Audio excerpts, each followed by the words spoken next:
एक बूढ़े बाप की कहानी। ये कहानी जो एक कविता के रूप में व्यक्त की गई है, वो कोई कविता नहीं है, बल्कि एक सच्ची घटना है। ठंड का मौसम था, सुबह का समय था, ठंड भी अपने चरम सीमा पर थी। मैं आज जब सुबह कॉलेज जा रहा था तो मैंने एक बूढ़े आदमी को देखा जो कि ठंड से ठिठुर कर रोड पर एक किनारे काम रहा था। उस बूढ़े आदमी के आंखों में भी सिर्फ आंसू ही था, न पहनने के लिए कपड़े, न कंबल।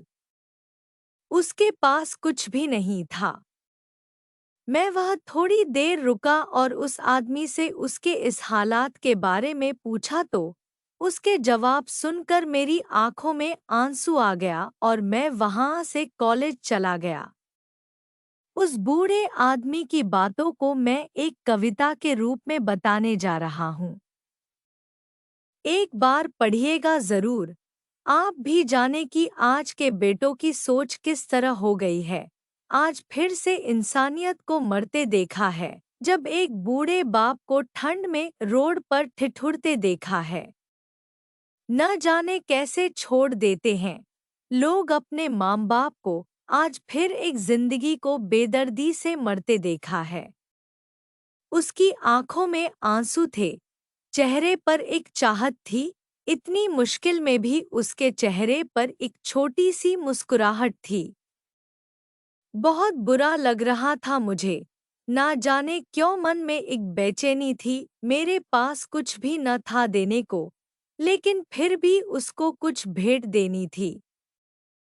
आखिरकार मैंने उससे पूछ ही लिया, बाबा तू यहाँ इतनी ठंड में क्यों लेटा है, अपने घर क्यों नहीं जाता?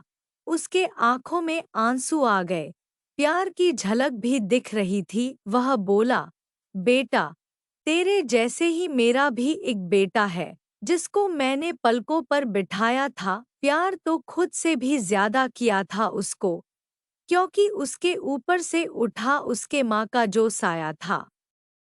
मैं बाप होकर उसको एक माँ का भी प्यार दिया। शायद कुछ इसी कारण से उसने मुझे आज घर से निकाल दिया।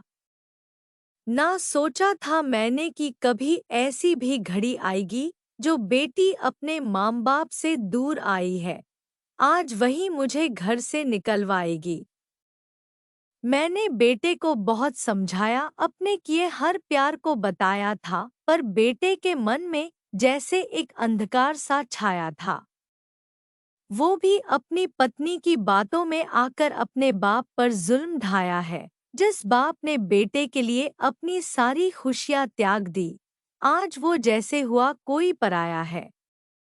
बस इतनी से कहानी है मेरी, जो इस रोड पर पड़ा हूँ मैं। जिस बेटे को हर एक सुख दिया, आज उसी की वजह से इस मोड़ पर खड़ा हूँ मैं। बेटे, एक बात तुमको भी बताता हूँ, तू बहुत प्यार करना अपने माँ बाप को, पर इस मोड़ पर मत छोड़ना। कभी त्याग देते हैं माँ बाप अपनी सारी खुशियों को, जिससे बेटे को दुख ना हो कभी। मैंने भी बहुत प्यार किया था अपने बेटे को, पर आज कुछ इस कदर बहाया गया हूँ। पर तू कभी न छोड़ना अपने माँ बाप का साथ, आज जिस तरह से मैं ठुकराया गया हूँ। इतना कहकर बूढ़ा व्यक्ति रोने लगा, अपने बचे हुए जीवन को रोकर ही खोने लगा। फिर मैं भी वहां से चला गया, उसका दर्द मुझको भी रुला गया। इतनी समझ तो नहीं है मुझ में कहीं मैं समझाऊं, पर फिर भी एक बात कहना चाहता हूँ, हर बेटे को मत छोड़ कभी उस माँ बाप को बेसहारा, जिसने तेरे लिए अपने हर सुख को खोया है। माँ बाप तो वो सूरज है, जिसने खुद आग में जलकर तेरे जीवन के हर अंधकार को धोया है।